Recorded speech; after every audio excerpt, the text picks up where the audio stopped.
Dhruva's successor was a king by the name of Govinda.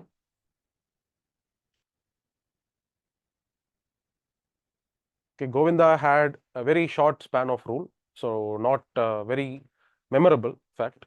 But Dhruva's son can be called as another great Rashtrakuta who had a very long period of rule. In fact, he ruled compensating for his father also. Okay, and that ruler was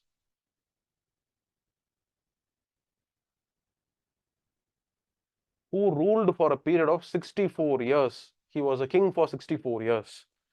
Okay, and in 64 years, he has left behind a very rich legacy. The legacy that touches upon promotion of trade, commerce, a legacy that leaves behind patronage to art and culture, a legacy that leaves behind example of tolerance, good governance, and he's also remembered for preserving the frontiers of Rashtrakuta Empire. He didn't add to it. Okay, he was not a military warlord like his predecessors. Unlike Dhruva or unlike Krishna or unlike Danti Durga, Rashtrakuta is not known for his military exploits. But Rashtrakuta is certainly remembered for everything other than military exploits. But even during the long course of his rule, he never gave up an inch of Rashtrakuta territory. Okay, the collapse of Rashtrakuta Empire actually begins after the end of Amoghavarsha. Okay, so that's why he is one king about whom we are required to know something in detail. So let's discuss something about Amoghavarsha. So Amoghavarsha was a boy of 14 years old when his father Govinda had died. Okay? And it was a very troublesome situation back then because all the subordinated lords of Amoghavarsha, who were all seated on the very same day when Amoghavarsha took over as the king of Rashtrakutas. The actual name of Amoghavarsha was Sarva. Amoghavarsha was actually a title. Okay. Can you just interpret the meaning of the word Amogavarsha? What does the word even mean? Amogha Varsha. Varsha means rain. Amogha means plentiful. Correct? So since he was a great patron of literature, he used to shower money on poets, writers, scholars. So that was a title that was actually given to Amoghavarsha, to Sarva, right? So that's how he became Amoghavarsha. Okay. So the boy was Sarva, who was just 14 years old when he had to climb on to the throne of Manyaketa. Okay. And when he was coronated the king, he had all the defeated powers.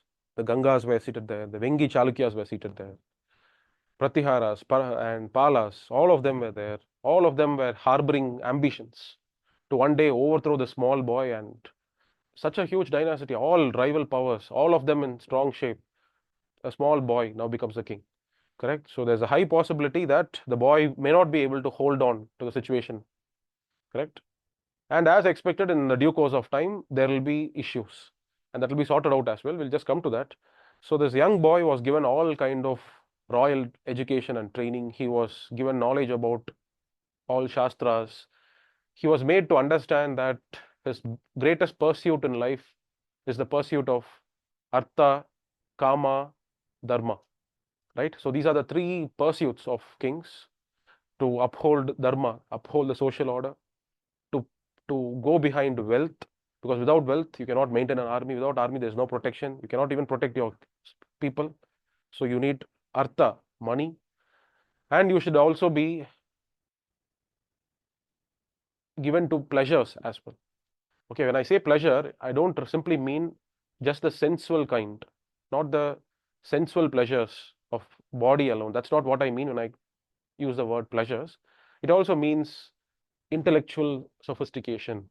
Okay, seeking great things, good things in life. Okay, buying jewels, gems, though that's also a kind of a pleasure, correct?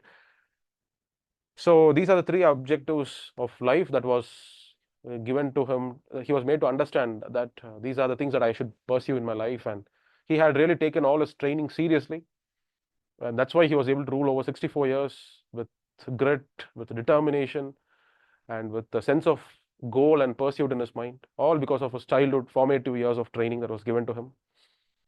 He was taught how to appreciate gems. Okay, he was given all those kind of prescribed learnings that was prescribed as what should be imparted to a prince. So Amoghavarsha faced the first challenge from the Gangas. Okay, from the Gangas and the Chalukyas, they both teamed up together. They thought they'll probably overthrow the Rashtrakutas. So it was from the combined coalition of Gangas and Chalukyas, the first threat to Amoghavarsha actually happened.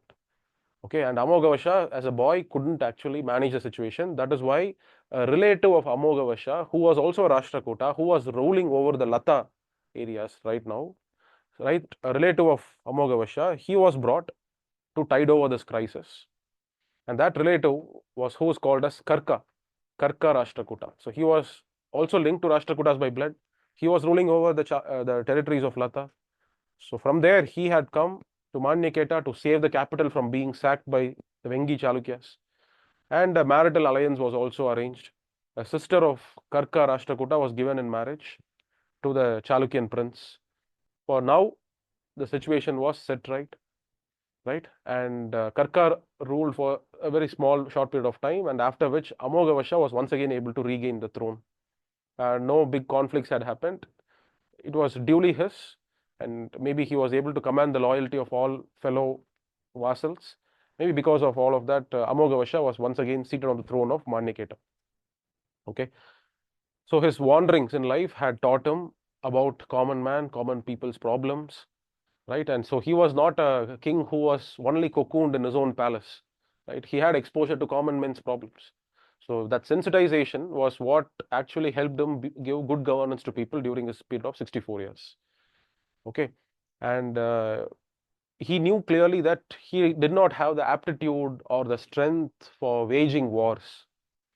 Okay, so he cannot prove himself by wars. So without wars, you cannot expand territory, and without expanding territory, you cannot expand your revenue base. So then you cannot actually show yourself to be a better king in any way. So that's why Amoghavarsha is now put in a position where he has to promote trade and commerce. It's only through the promotion of trade and commerce that's the only way how Amoghavarsha can earn the much needed revenue to maintain the pomp, splendor, and the glamour of the Rashtrakutan court. So he has to find ways of earning money. And to his good fortune, a lot of things were happening across the world at this point of time. What was happening across the world?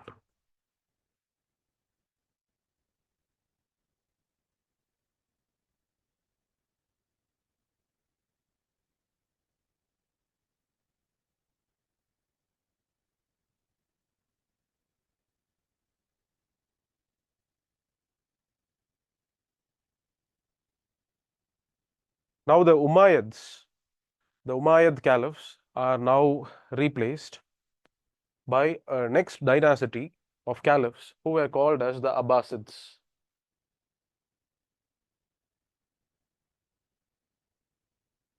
Okay, Abbasids are the next caliphs who replace the Umayyads. And what was the capital of Abbasids? Anybody? Do you know what was the capital of Abbasids?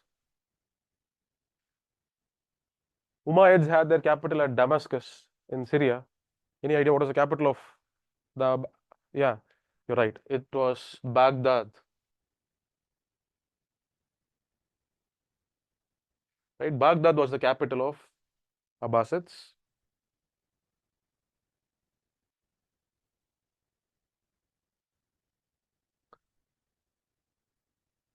And in China, the Tang dynasty was at its peak.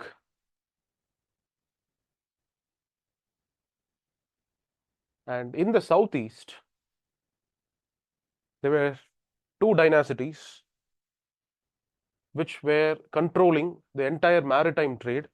These were what you can call as the oceanic dynasties. They were like coastal trading towns, merchant groups who actually controlled the administration of all these areas.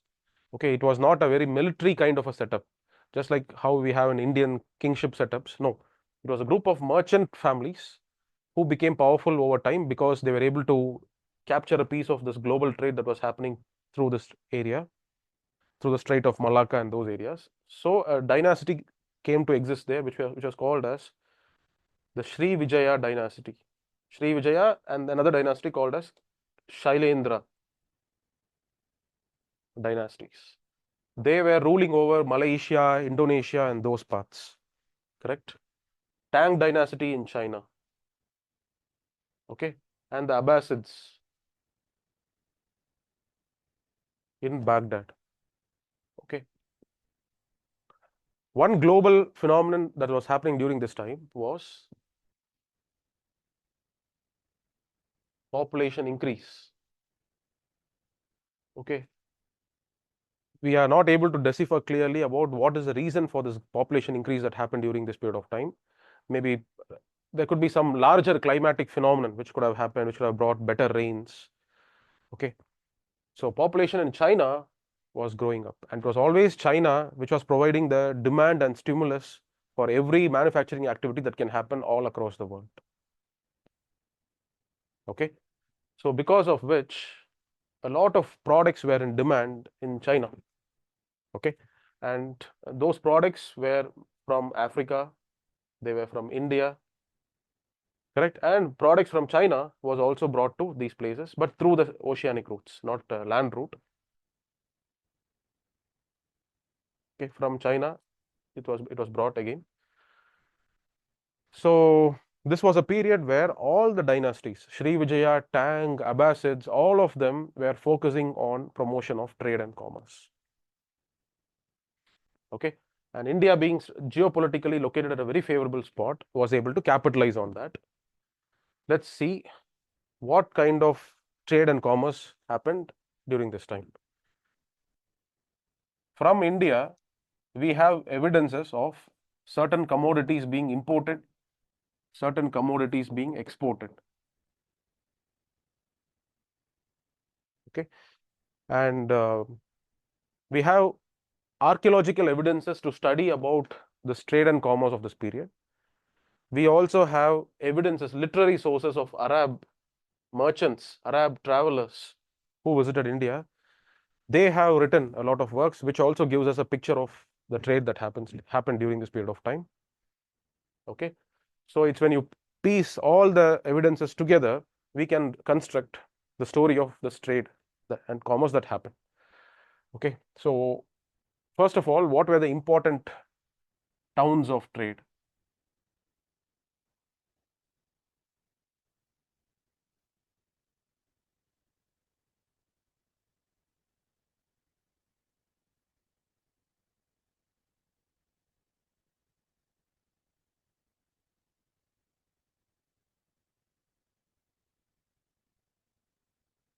So in the Rashtrakuta controlled territories of the western coast, these were the important port towns.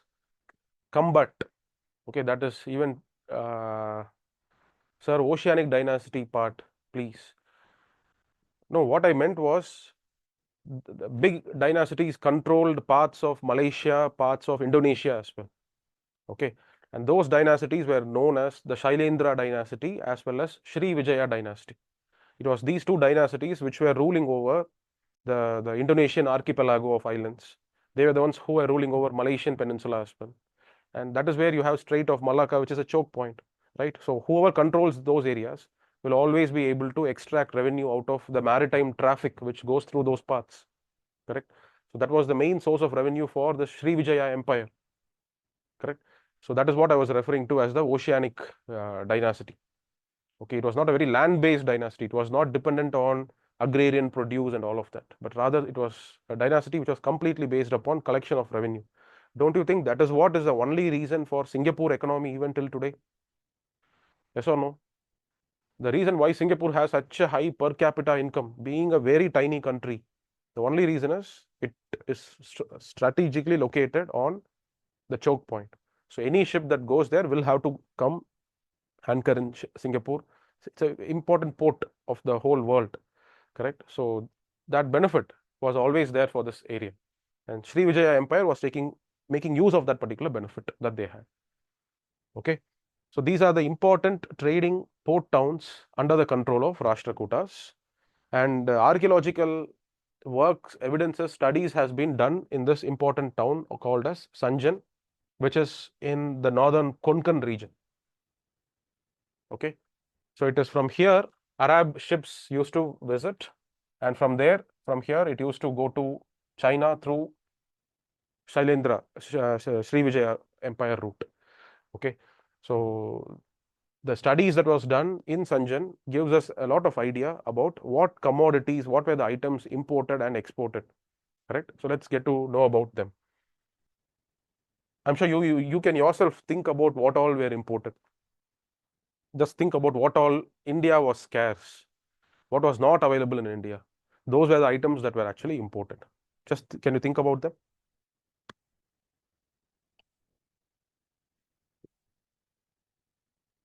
Okay, that's right. Horses. And what else? Gold. Gold from Africa was brought. Definitely correct. Anything else? China, silk. That's right. Silk from China. Ceramics from China was definitely another important article of trade. Anything else? Glass. That's correct. Glasses. Glass articles.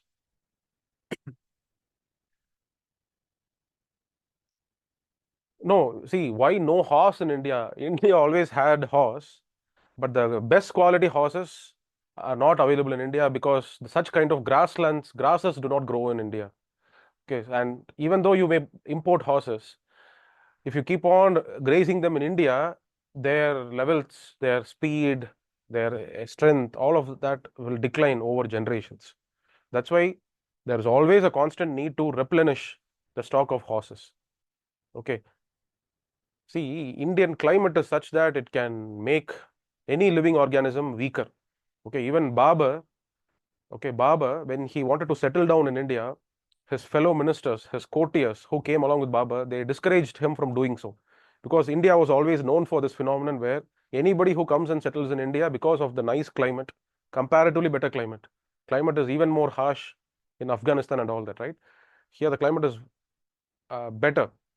And because of that, and because of plentiful that the soil has to give, very fertile. So you will slowly become settled. Your life will become sedentary. You will lose all the fighting spirit. You'll become lazy. Okay, you just want to have a comfortable life. You will not be able to retain your strength and your vigor, right? Same thing probably should be happening to the horses also, correct? You don't have that quality of grasses and quality of mountainous territories where horses also need that kind of a practice and training and all that, correct? So that is why horses from Arabia were always in demand. Okay, from Central Asia, from Arabia. So that's how horses used to be imported.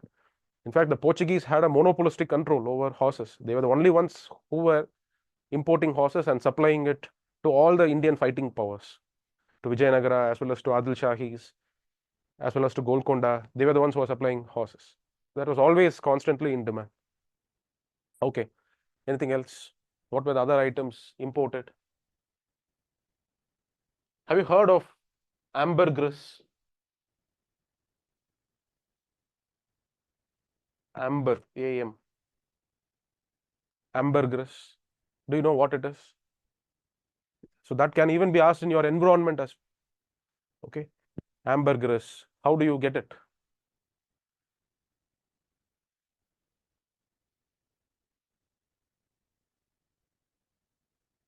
Do you know what is ambergris? Ambergris is it's a resin-like substance that you actually get resin-like substance that you get from a digestive system of a whale, from the stomach of a whale. I think it's spat out by whales, right? It's a kind of a resin. Okay, it's that ambergris which has a very pungent smell to it. It has a very pungent odor, and that ambergris This will be used for making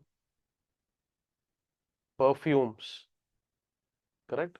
So this ambergris used to be another important item that used to be imported to India from the African coast. So whatever is left out by the whales, that was whatever is spat out by the whales, ambergris that will be collected for making good quality perfume. These are all items of royalty, basically speaking. These are not items that a common man needs.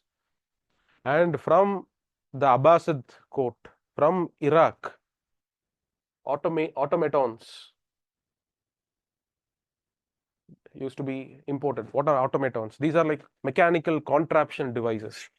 Okay, you would have seen those contraption devices, right? Where you start a process and that will lead to a series of process being started and the machine just keeps on working, right? So it's like these machines, when you keep it where wind blows, right? It just keeps moving and making interesting movements and all that.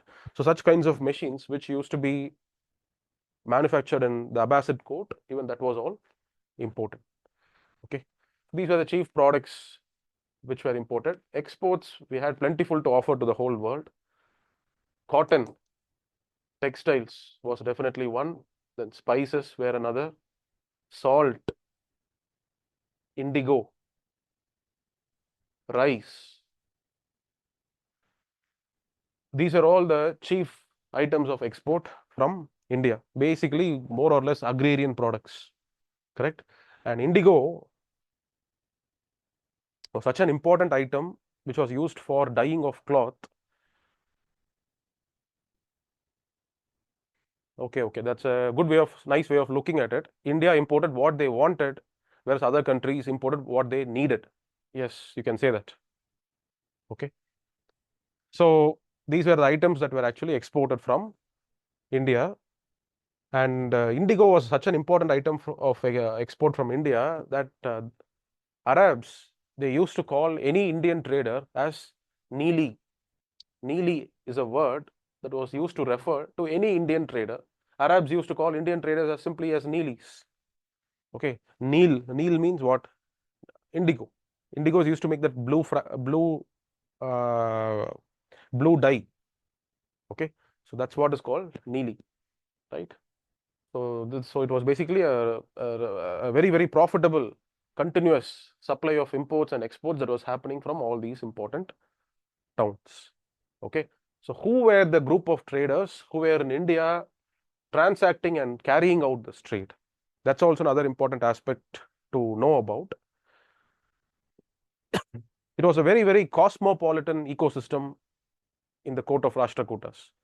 Okay, during the reign of Rashtrakutas, there was no discrimination. It was like any interested person to trade are most welcome. So you can consider Manyaketa to be a city like today's Bangalore, like how cosmopolitan Bangalore is. You have people from Northeast, from Kashmir, Punjab, Tamilians are there, Malayalis are there. Who is not there in Bangalore? Okay. So a similar kind of a culture existed in Manyaketa. You have all kinds of traders from all parts of India. In addition, you had Arabs, you had Zoroastrians. Okay. So Zoroastrians from Persia, they were there. Armenian Christians, they were having trade. Okay. So such was the composition and such was the encouragement given by the policies of Amoghavarsha especially. Okay. I'll tell you what kind of policies, what was that encouragement that was given. Today in India, we talk about a phenomenon called as uniform civil code, right? We say that there are the Hindu right groups, right-wing groups, who say that Muslims, Christians, Hindus, all of us, all of them should be having a common civil code. Do we have a uniform civil code today in India, or we don't have one? First, what is your opinion on that? Of course, criminal laws are common, right? What about civil laws? Is it a uniform set of laws, uniform set of code for all sections of Indian society?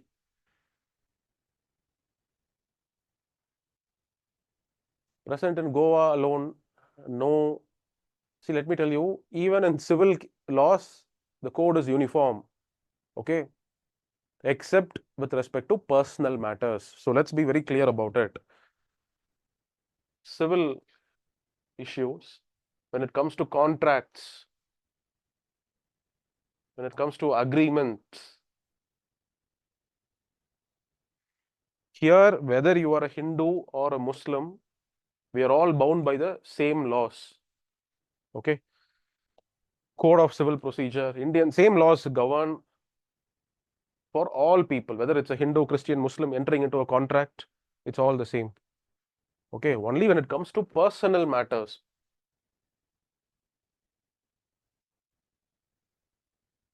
about marriage, divorce, inheritance. So these type of civil matters is where we are yet to have a uniform procedure. We are yet to have a uniform law. Okay. So don't think that we don't have uniform law in civil matters. No, most of the matters, it's all now uniform. Okay. But in certain matters, we are yet to reach parity, and that is what seems to be pricking the eyes of the Hindu right all the time. They want the same set of laws to be applicable to all people of all religion. That's what they are appealing today. But how were Hindu rulers back then? How was Amoghavarsha back then? Amoghavarsha appointed Muslim law officers just because there are a lot of Arabs, there are a lot of Muslims who keep visiting from the Muslim lands to trade in his territory. So when they come here, they enter into disputes, right? They enter into disputes with fellow Musliman traders, correct? So then they have to be given justice. And to give justice, it's unfair to subject them under alien Hindu laws. But you don't have officers who are learned in Sharia, in Islamic law. So that is why Amoghavarsha even went to the extent of appointing Muslim law officers who were called as the Qazis, who were learnt in Sharia, in Islamic law. So such Qazis were appointed so as to administer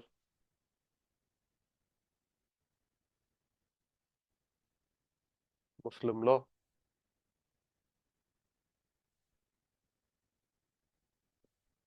Okay. Not only that, he even went a step further, and in the important port town of Sanjan, the governor of Sanjan was actually a Muslim. Okay, so he belonged to a descendant from foreign country. I don't know, maybe from Arabia only, or from some other Islamic lands. Okay, so there was a man who was called as Muhammad. Okay, this Muhammad was Sanskritized and he was called as Madhumati. Okay, so when we read the inscription that we have got from Sanjan, from that inscription, we get to understand that the governor of this place, port town of Sanjan, was a man by the name Madhumati. But Madhumati is a Sanskritic pronunciation of Muhammad. Okay, Madhumati, son of Shariar. This is the pedigree of this man who was mentioned in that inscription in Sanjan. And from that, what do we understand? This man, Madhumati, who was actually the governor of Sanjan, he had made endowments. Okay, so he was given the powers to even make religious endowments for the maintenance of what? For the maintenance of a Hindu Durga temple. For the maintenance of a temple, this Muslim man has made endowments.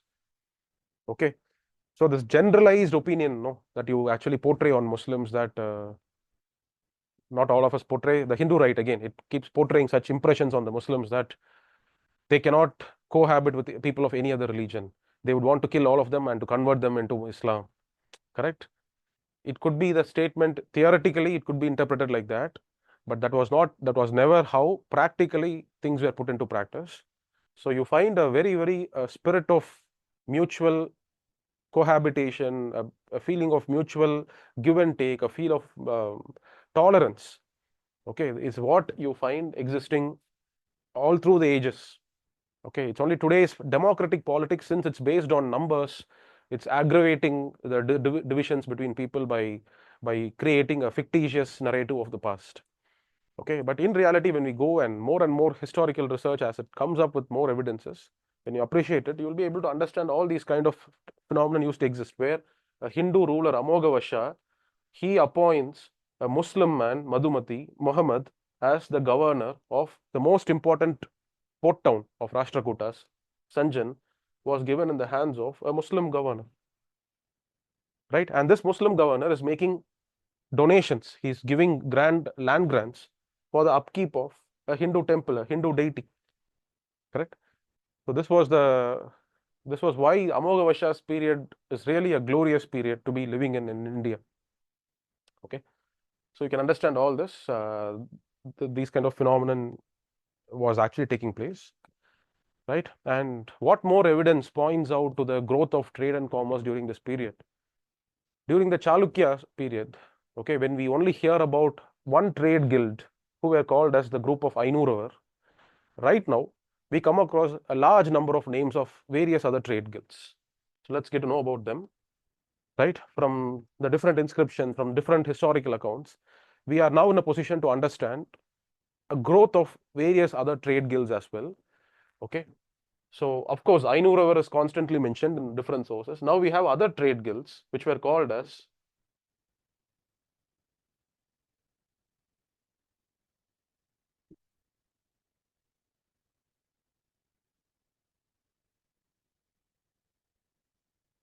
Anjuvannam, Manigramam. These are all the names of the different other trade guilds which are now found mentioned during this historical period. Okay, so more trade guilds, more activities, okay, more ways of organizing people, correct? So all of that is now coming into existence.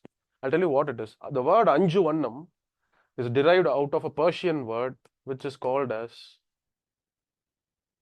Anjuman. Okay, can someone tell me what is the meaning of this word Anjuman? I'm sure in modern India you would have come across this word Anjumani Urdu, right?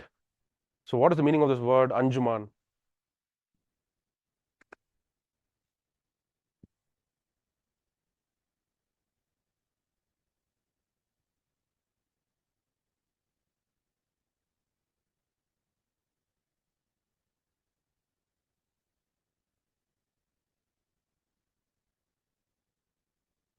Yeah, committee, that's right.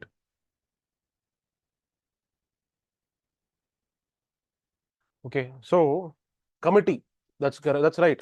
Body committee is what is called as Anjuman. So that is the meaning of this word Anjuvannam. What was Anjuvannam actually doing? Anjuvannam is an organization of certain merchants who are into shipbuilding, sorry, not shipbuilding, shipping business. They used to organize themselves just like how we have Chamber of Commerce in India, right? We have so many different chambers of commerce. Automotive manufacturers of India, we have a different group. Then we have for software companies, we have what is called as FICCI, FICCI, correct? So these kind of groups. Similarly, Anjuvannam is actually a conglomeration of all those merchants who were into shipping business. And when it comes to shipping, more than Indians, it's the Arabs, it's the Persians who had a better voice, better global connections in those matters. That is why in these kind of associations like Anjuvannam, not only were Hindus present as members of these associations, even Persians, Arabs, they were also a part of these associations. See, this can be asked as a prelims question, right? So when UPSC can question you on these lines, you never know where UPSC's eyes will fall upon, right? So you can know this. Manigramam is another guild, a guild of pepper merchants, or you can call it as a spice merchants. Okay, the way I look at these guilds, Ainuravar, I can connect them to this can be called as, you can say, Axis Bank. Okay, a bank provides financial services, they provide insurance services, credit, exchange, right? All of that is the function of Ainuravar. Anjuvannam can be compared to a global corporation called as Maersk. You know what is Maersk? Hmm? Have you seen this word anywhere? Maersk written? I would say that when you travel on highways, you can find this word Maersk. Okay, you will never find Maersk inside your cities.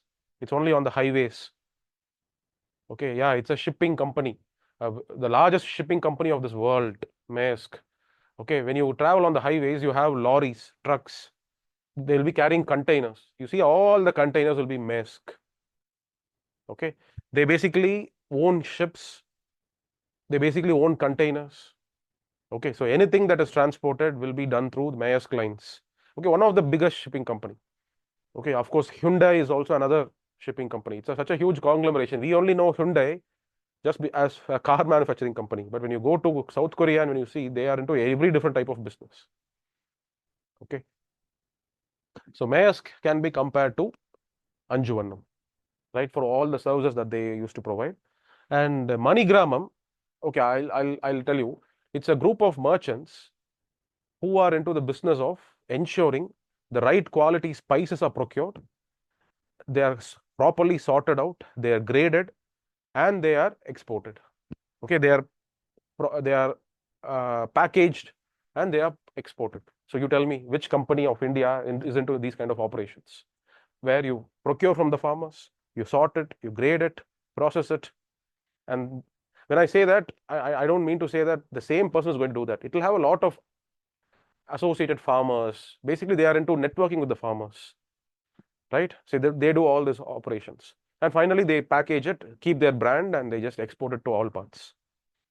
Okay. So tell me one private company of India which is into all these kind of operations. FSSAI, it's a government company. Sorry, it's a government organization, regulatory body. Yes, you are correct. You're correct. It's this work of regulation which was properly carried out. Okay, but they are also a commercial entity. They were into trading as well. It's a group of merchants. They are not government officers. MoneyGramam is not a government body. It's a group of merchants who will be carrying out. So now think and tell me, which private company does this? Go to farm gate, procure, process it, preserve it, make interesting products out of it, and market it as different producers. So there's one company in India which is doing all that. What is that?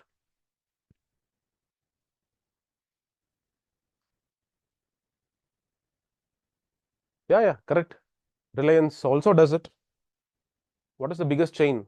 Tata, yes, they do that. ITC, okay, ITC was what I had in my mind, right? They are into all these kind of businesses, isn't it?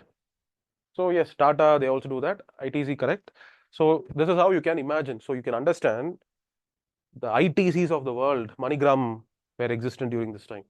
Maersk lines, such kind of companies, Anjuvannam organizations, they were existing in India. And these kind of companies which provide all these services, they were also existing. So we should not think that we are the most modern civilization who can ever live on earth. We are the ones who have all these complex networks of exchanges and credit systems. I see banking systems, I have GPay and all that. So you cannot think that I live in the most connected world where I can always have companies which can ship my commodity from one place to the other. Every human being at every point of time in civilization, all of them used to think like us, that they were at the most developed phase of civilization. Correct? So the world was quite developed for during the time of Rashtrakutas. So we have all these kind of guilds activities which were performed. Okay, so all these are evidences to point out that trade and commerce was definitely given a boost during the time of Rashtrakutan times. All right, fine. So we'll stop here for some time. We'll take a break for 15 minutes. We'll continue after that. Back then, they were great. Yes, you're right. And when you read literature, you'll understand how Arab merchants, Indian merchants, all of them, they used to sit together in a circle and they used to talk in some common language. People will take the efforts to learn the language because they are into trade, right? So when you read literature, you'll get to understand how Arab merchants come here and they talk about the kind of profits that they're able to make because of the sale of camphor. You know what is camphor, right? Camphor, incense, and all of those. What kind of profits they used to make, and with that money, they're able to purchase elephants from India, take it to Arabia, sell it. So yes, there are some interesting historical accounts of all these kinds of tales. Human beings, we were always smart enough, we were always flexible enough It's only now we are so insular and we are so close that we do not want to learn another language. It's because politics has made like that. I'm not pinning blame on any group of people. I'm not saying North Indians are wrong to pressurize us. We are wrong in not learning another language. Nothing. Politics has made human interactions complex, suspicious, doubtful, that today there is a lot of resistance.